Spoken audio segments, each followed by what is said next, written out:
Hello friends, कशा आहात सगळे? तर आज आपण अजून एक बोट नेक ब्लाऊजची कटिंग बघणार आहोत. तर हा आहे तो ब्लाऊज. हा बॅक आहे, ह्याचा पूर्ण बंद गळा आहे आणि हा फ्रंटसुद्धा बंद आहे. हाफमध्ये बंद आहे आणि हाफ ओपन आहे, हुक्स आहेत. तर हे बघा, ही पट्टी मी अखंड केली आहे. हे पूर्ण अखंड पट्टी आहे. तर हे कशी जोडायची हे मी कटिंगमध्ये स्टिचिंग कटिंगमध्ये दाखवलेलं आहे, माझ्या व्हिडिओमध्ये दाखवलेलं आहे. तर हे बघूया. तर आता ह्याची कटिंग बघूया. हॅलो फ्रेंड्स, कशात सगळे? राजश्री क्रिएशन्समध्ये तुमचं स्वागत आहे. तर आज आपण बोटनेकची कटिंग बघणार आहोत. हे मेजरमेंटचं ब्लाऊज आहे. बंद गळा आहे, मागून पुढून बंद गळा, पण पुढं हाफमध्ये हुक्स आहे, फ्रंट हुक्स. हा बंद पण असा बोटनेकमध्ये आहे पूर्ण. 11 स्लीव्ज आहेत, 13.5 उंची आहे. तर आपण याची कटिंग बघणार आहोत. हे मी 60 पॉईंटचं कापड घेतलं आहे आणि सिंगल टाकून घेतले.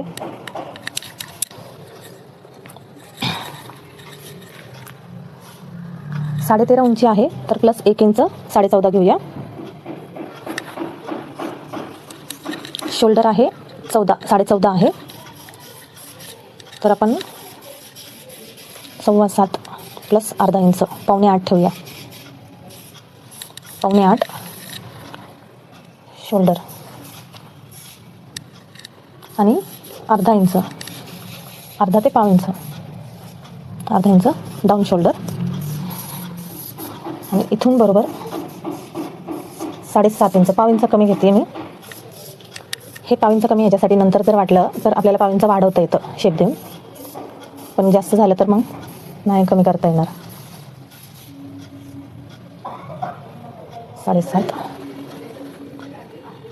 आणि चेस्ट आहे 35 इंच, तर मी 8.25 घेते इथं.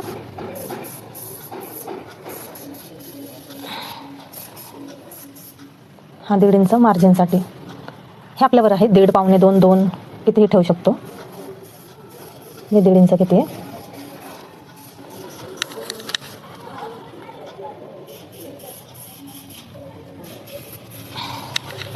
हा बॅकचा शेप आहे. हा बॅक कट करतोय आपण. आता गळ्याची रुंदी आपण ह्याच्याच प्रमाणे घेऊया.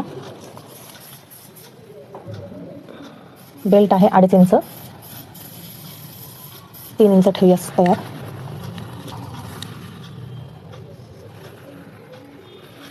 त्यांना शोल्डर पसरटच हवेत, पूर्ण बोटनेक पाहिजे. आणि बॅक आहे म्हणून 2.5 इंच गळा मागचा. गळ्याची उंची 2.5 इंच. हा असा बॅक शेप.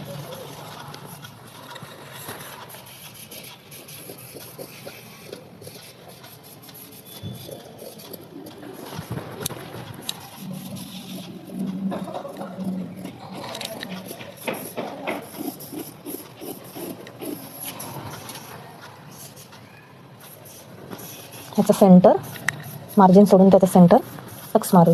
टक्ससाठी कुटका मारून घेऊया. हा झाला बॅक तयार. बॅकवर जे शेप देऊन फ्रंट काढते. तर हा प्रिन्स कटसाठी शेप देते 3.5 इंचवर. हे बघा, ही उंची आहे 5.25 इंच. तर हा शेप असा देऊन घ्यायचा. हे आपल्यानुसार आहे, थोडं खालीवर करू शकतो. हा असा शेप.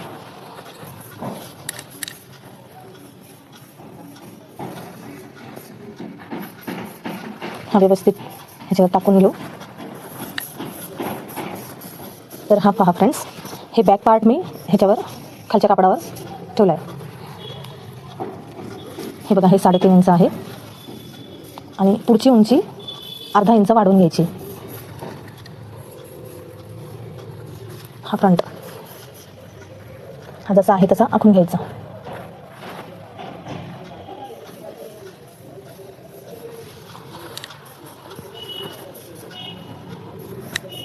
हे मी तुम्हाला दाखवण्याकरता करते. हे 2.5 इंच आहे, पुढचं गळा आपल्याला 3 इंच घ्यायचं आहे. तर हे असं न करता तुम्ही ट्रेस पण करू शकता. हे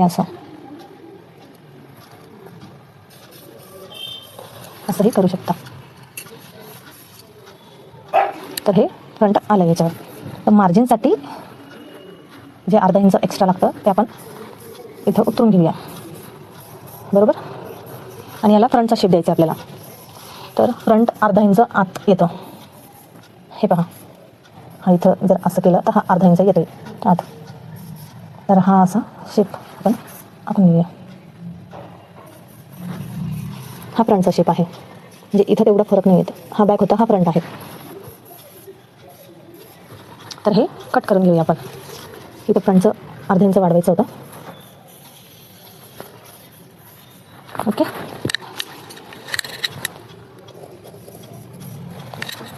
हे ब्लाऊज मागे पुढे बंद गळा आहे म्हणून असे सेपरेट टाकले.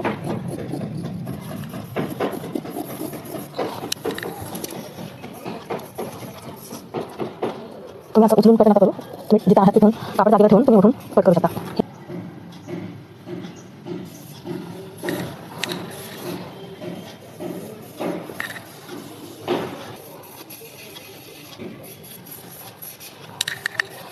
ठीक आहे.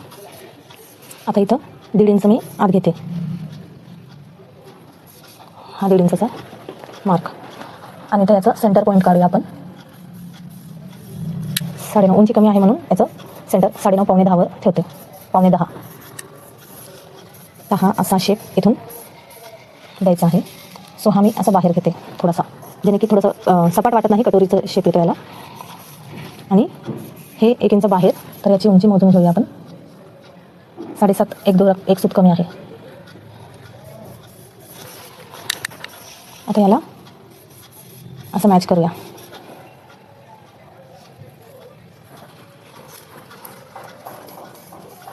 मी स्केल नाही घेतले.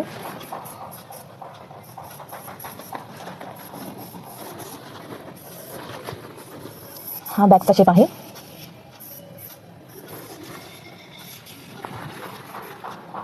तुम्ही चॉकनी पण हा मार्क करू शकता, नंतर पुसल्यावर जातो तो.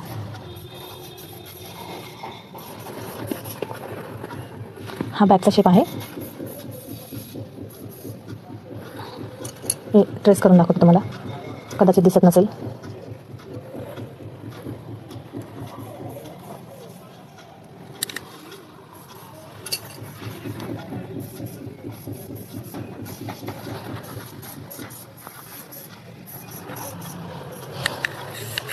तर या इथं हा फ्रंटचा शेप आहे.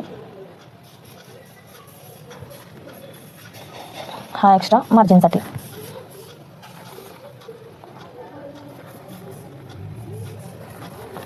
तर हे आपण कट करून घेऊया.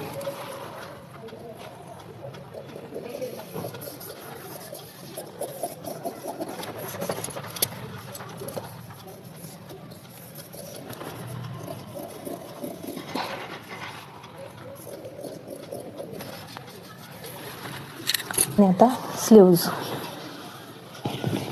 स्लीव्जची कटिंग बघणार आहोत आपण.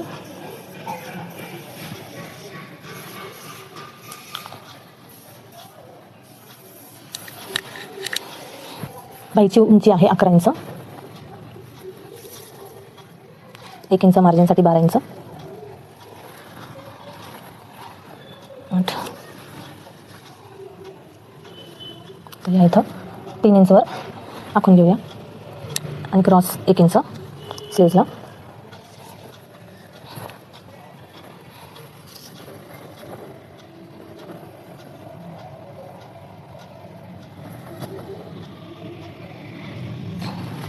तर हा बॅक शेप आहे आणि हा फ्रंट शेप.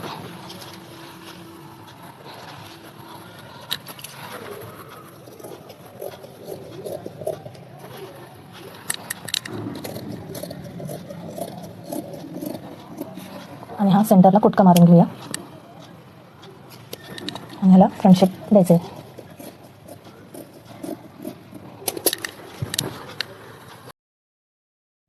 आता हे कापड मेन फॅब्रिकवर टाकून कट करूया.